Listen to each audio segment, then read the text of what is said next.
Hello dear students, मैं JP Chaudhary और आप देख रहे हैं टॉपर्स इंग्लिश में आपका एक बार फिर से बहुत बहुत स्वागत है।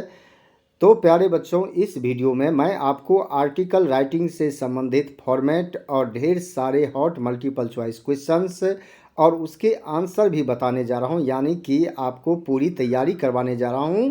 जैसा कि आपको पता है कि सीबीएसई यानी कि central board of secondary education ने पहले ही घोषणा कर दी है कि क्लास 12 के लिए जो बोर्ड एग्ज़ाम्स होंगे उसमें राइटिंग सेक्शन से भी मल्टीपल चॉइस क्वेश्चंस पूछे जाएंगे और इसी को ध्यान में रखते हुए मैंने यह वीडियो तैयार किया है।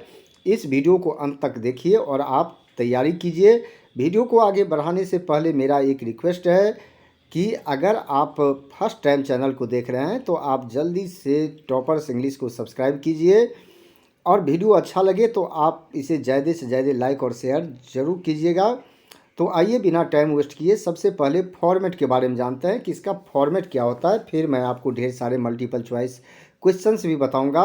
तो दोस्तों, सबसे पहले आप देख सकते हैं कि जो आर्टिकल के टॉप में लिखते हैं वो टाइटल हेडिंग होता है, जो टॉप में लिखा जाता है। उसके बाद जो टाइटल या हेडिंग के जस्ट नीचे में लिखा जाता है जिसको बायलाइन कहते हैं, और बायलाइन में जो होता है ऑथर का नाम होता है, यानी कि जो राइटर होता है उस आर्टिकल का उसका नाम होता है। उसके बाद इंट्रोडक्शन होता है।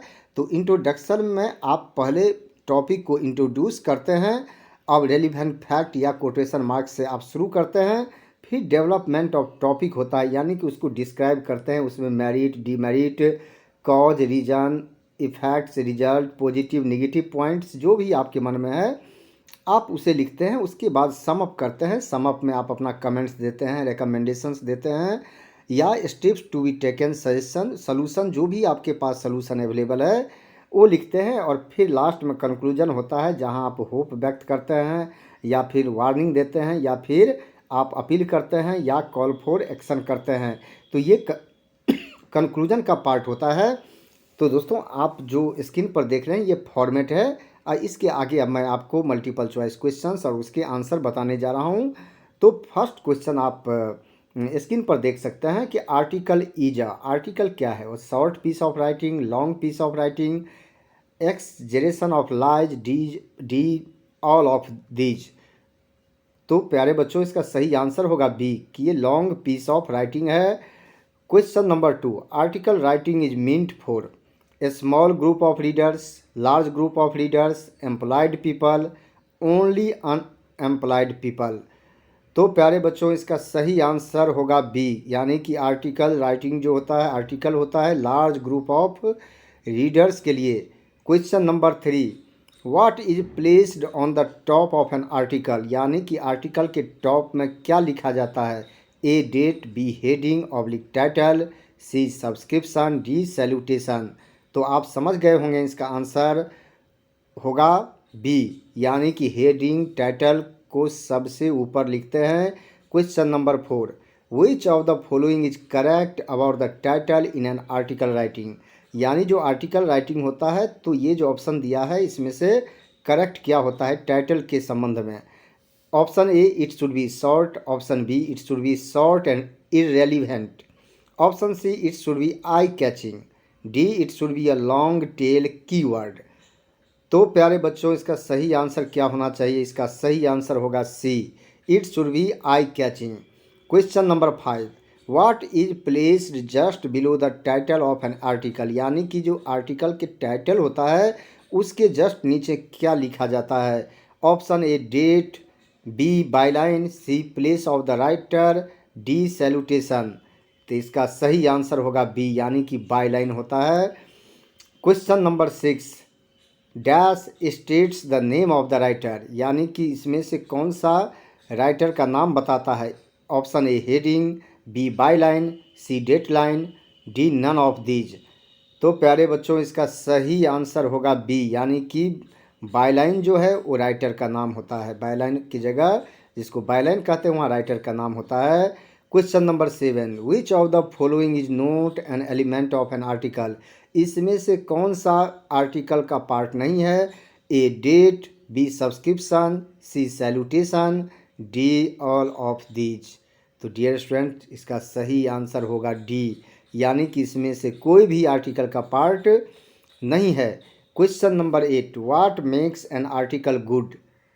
Option A accuracy, option B ample research about the topic, option C drafting before being written, option D all of these. यानी कि इसमें से क्या है जो आर्टिकल को अच्छा बनाता है? तो दोस्तों इसका सही आंसर होगा डी, यानी कि ये सभी जिस आर्टिकल में होगा तो आर्टिकल नेचुरली अच्छा होगा। Question number 9, what is the word limit of an article for class 12? Class 12 के लिए जो आर्टिकल की वर्ड लिमिट होता है कितने का होता है? A 50 to 100 words, B 100 to 150 words, C 150 to 200 words, D 300 to 500 words. तो प्यारे बच्चों इसका सही आंसर होगा सी, यानी कि 150 से 200 वर्ड्स का होता है। Question number 10, on which parameters article writing is assessed? यानी कि किस पैरामीटर पर आर्टिकल को असेस किया जाता है? A content, B expression, C fluency and format, D all of these. तो इसका सही आंसर होगा डी, यानी कि इन सभी पैरामीटर पर आर्टिकल को एसेस किया जाता है। Question number 11, what are the constituents of format in article writing? यानी कि जो आर्टिकल राइटिंग में फॉर्मेट होता है उसका पार्ट इसमें से कौन कौन होता है? Option A heading, option B writer's name, option C both A and B, option D neither A और बी। तो प्यारे बच्चों इसका सही आंसर होगा सी, यानी कि both A and B. Heading और राइटर्स नेम ये फॉर्मेट का कॉन्स्टिट्यूएंट होता है। Question number 12, what are the elements of marking scheme in article writing? यानी कि आर्टिकल राइटिंग में जो मार्किंग किया जाता है तो किस किस एलिमेंट के आधार पर किया जाता है, किस किस आधार पर मार्किंग किया जाता है जिसे आप मार्किंग स्कीम कहते हैं? तो ए ऑप्शन है format, B content, C expression, D all of these. तो इसका सही आंसर होगा डी, यानी कि फॉर्मेट, कंटेंट, एक्सप्रेशन तीनों पर मार्किंग किया जाता है। Question number 13, who should be kept in mind while writing a good article? यानी कि अच्छा आर्टिकल लिखते समय क्या चीज़ ध्यान में रखना चाहिए? A editor of the newspaper, B owner of the newspaper, C readers and their mood, D all of these. तो प्यारे बच्चों इसका सही आंसर होगा C readers and their mood, इसको ध्यान में रखना पड़ता है। Question number 14, an article should be written in? Article को लिखा जाना चाहिए A single paragraph, B clear paragraph, C informal language, D none of these.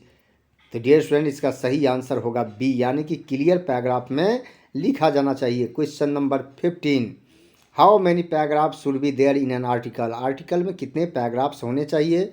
A 1, B 2, C 3 to 4, D 8 to 10। तो इसका सही आंसर होगा C, 3 to 4 paragraph article writing में होना चाहिए। Question number 16, what should the first paragraph of an article be about? यानी article का जो फर्स्ट पैराग्राफ है वो किस चीज़ के बारे में होना चाहिए? Option A conclusion, B consequences, C stats, D brief introduction of the topic. तो इसका सही आंसर होगा डी, यानी कि ब्रीफ इंट्रोडक्शन होना चाहिए टॉपिक का। Question number 17, how should an article be commence? Article को कैसे शुरू किया जाना चाहिए? A by greeting the audience, B by thanking the audience, C by requesting the audience, D none of these. तो इसका सही आंसर होगा डी, यानी कि इसमें से इस तरीके से नहीं शुरू किया जाता है, इसमें से कोई भी ऑप्शन सही नहीं है। Question 18, which of the following should be added to make an article writing interesting?